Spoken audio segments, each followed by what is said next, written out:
Hello बच्चों, मैं गंगा पांडे। स्वागत है आपका मेरे यूट्यूब चैनल में। आज के वीडियो में हम बात करेंगे क्लास 12th की पॉलिटिकल साइंस का थर्ड लेसन नियोजित विकास की राजनीति। इससे पहले 2 चैप्टर सेकेंड बुक के मैंने करा दिए हैं, उसको आप डिस्क्रिप्शन में लिंक में जाकर देख सकते हैं। और हाँ, अगर आपको मेरी कोई भी वीडियो देखनी है तो आप यूट्यूब में गंगा पांडे सर्च करके देख सकते हैं। तो प्लीज़ अगर अभी तक आपने मेरे चैनल को सब्सक्राइब नहीं किया है तो चैनल को सब्सक्राइब कीजिए और वीडियो को लाइक करना मत भूलिए। तो अब चलते हैं आज के वीडियो की तरफ, जिसका टॉपिक है नियोजित विकास की राजनीति। ये क्लास 12th की पॉलिटिकल साइंस की जो सेकेंड बुक है उसका थर्ड चैप्टर है। तो जैसा कि मैं आपको पहले भी बता चुकी हूँ कि जब हमारा देश आज़ाद हुआ, हमारे देश के सामने बहुत सारी चुनौतियाँ थी। उनमें से एक चुनौती थी कि हमारे देश का विकास किस तरह से होगा, कैसे योजना बनेगी देश के विकास की। तो आज के वीडियो में हम इसी के बारे में पढ़ेंगे। तो राजनीतिक फैसले और विकास, तो हमारे देश में अब विकास किस तरीके से होगा इसके बारे में हम देखते हैं कि विश्व में जब इस्पात की मांग बढ़ी तो निवेश के लिहाज से उड़ीसा एक महत्वपूर्ण जगह के रूप में उभरा, क्योंकि उड़ीसा में क्या था, लौह अयस्क का क्या था, विशाल भंडार था। तो उड़ीसा की सरकार ने लौह अयस्क की इस मांग को भुनाना चाहा। उसने चाहा कि लौह अयस्क के माध्यम से वो अपने राज्य का विकास करेगा। तो उड़ीसा की सरकार ने अंतर्राष्ट्रीय स्तर के जो इस्पात निर्माता थे और राष्ट्रीय स्तर के जो इस्पात निर्माता थे उनके साथ एक सहमति पत्र पर क्या किए थे, साइन किए थे, हस्ताक्षर किए थे।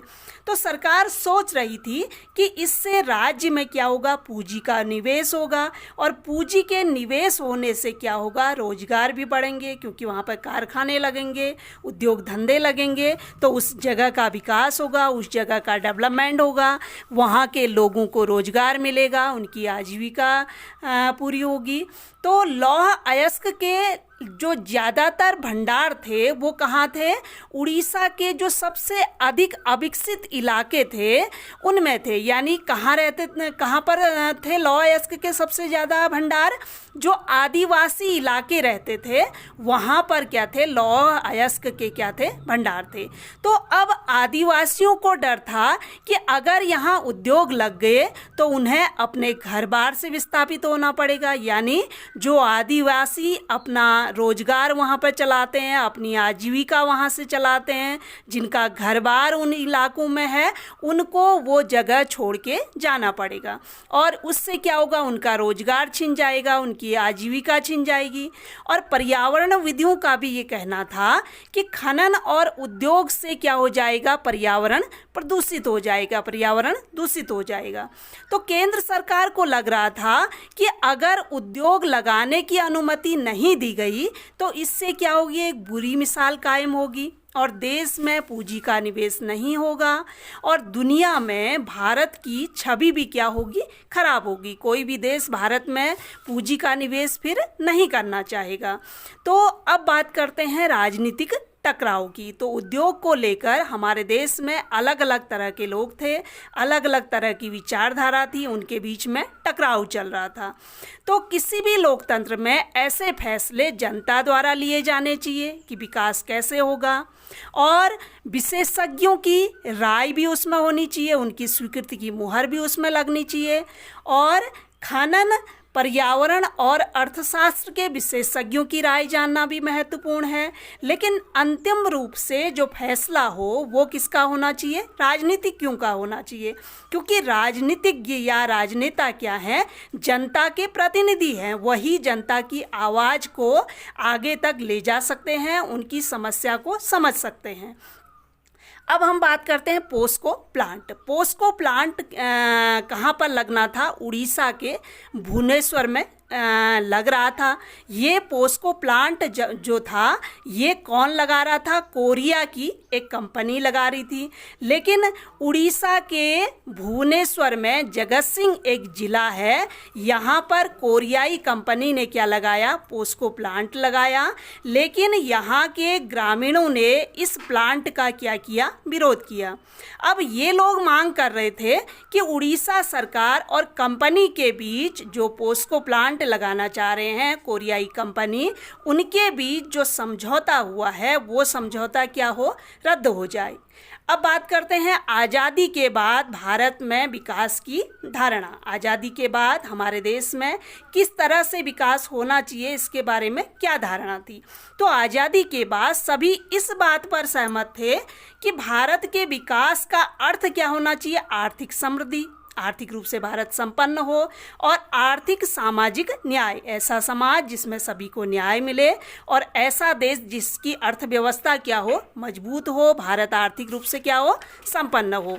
तो ऐसा तो सभी सोच रहे थे, लेकिन विकास की धारणाएं क्या होती हैं? अलग अलग होती हैं।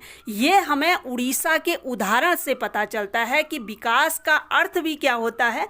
अलग अलग होता है। उदाहरण के लिए कि जो इस्पात संयंत्र स्थापित करने वाले जो लोग हैं, जो कंपनी है, उनके लिए विकास का अर्थ है लाभ कमाना, पैसा कमाना।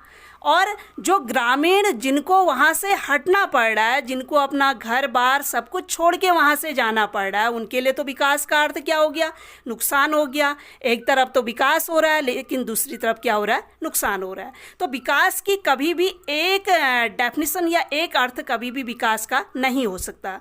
जैसे उदाहरण के लिए मैं आपको बताती हूँ कि कोई अगर फॉरेन कंट्रीज में, डेवलप्ड कंट्रीज में घूम के आएगा, उसको लगेगा कि भारत तो बहुत ही पिछड़ा हुआ है, कुछ भी विकास भारत में नहीं हुआ है। लेकिन ऐसे भी लोग, ऐसे भी गांव भारत में अभी तक हैं जहां पे सड़कें नहीं हैं, बिजली नहीं है, पानी नहीं है। ऐसी जगह पर अगर ये आवश्यक ज़रूरत भी पूरी हो जाए तो उनके लिए वही विकास के मायने हैं।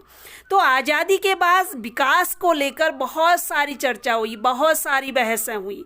उस वक्त लोग विकास की बात आते ही किसका उदाहरण देते थे? पश्चिम का उदाहरण देते थे, पश्चिमी देशों का हवाला देते थे। उस समय विकास का अर्थ था ज़्यादा से ज़्यादा आधुनिक होना, यानी जो आधुनिक है, जो पश्चिमी देश है, वही क्या है? विकास कर रहे हैं। तो भारत के सामने विकास के आज़ादी के बाद दो मॉडल थे।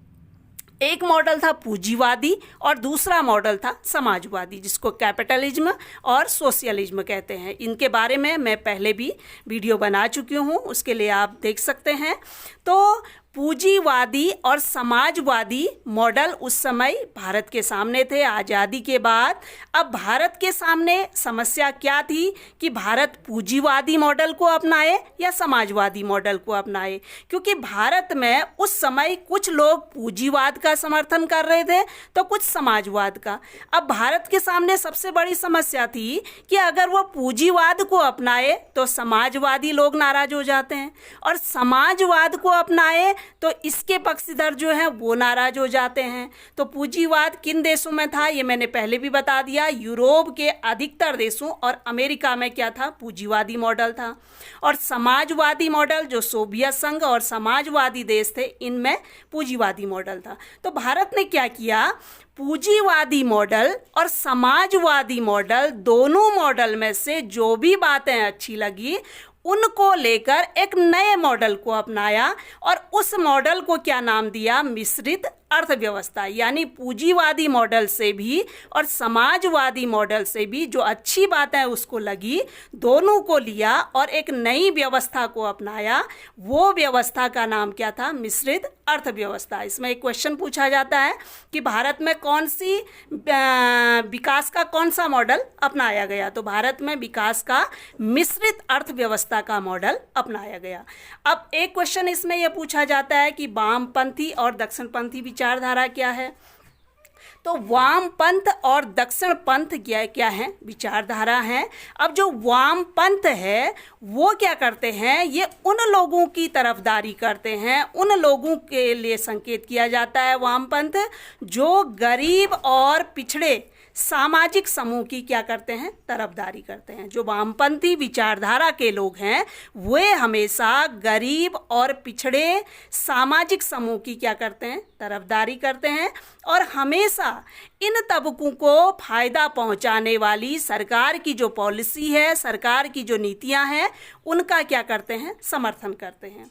और दक्षिण पंथ की अगर हम बात करें, इनकी विचारधारा की अगर हम बात करें, तो दक्षिण पंथ से उन लोगों को इंगित किया जाता है जो यह मानते हैं कि क्या होनी चाहिए, खुली प्रतिस्पर्धा होनी चाहिए। यानी क्या होना चाहिए, खुला कंपटीशन होना चाहिए। जो उस कंपटीशन में आगे बढ़ सकता है बढ़ेगा, जो नहीं बढ़ सकता पिछड़ जाएगा। और बाजार मूलक अर्थव्यवस्था के जरिए ही प्रगति हो सकती है। इनका मानना था कि व्यापार के जरिए ही, उद्योग धंधों के जरिए ही कोई देश क्या कर सकता है, विकास कर सकता है। यानी कि इस विचारधारा के लोग कहीं ना कहीं पूंजीवाद को समर्थन करते हैं और ये मानते हैं कि व्यापार के नियमों को ज़्यादा से ज़्यादा सरल किया जाए, जिससे क्या हो, देश का विकास हो, उद्योग धंधे क्या हो, तरक्की करें, उन्नति करें। और इनका दक्षिणपंथी जो विचारधारा के लोग हैं, इनका ये भी मानना है कि सरकार को अर्थव्यवस्था में बहुत कम से कम क्या करना चाहिए, हस्तक्षेप करना चाहिए। तो आज के वीडियो में बस इतना ही। अगली वीडियो में हम फिर मिलेंगे। Thank you.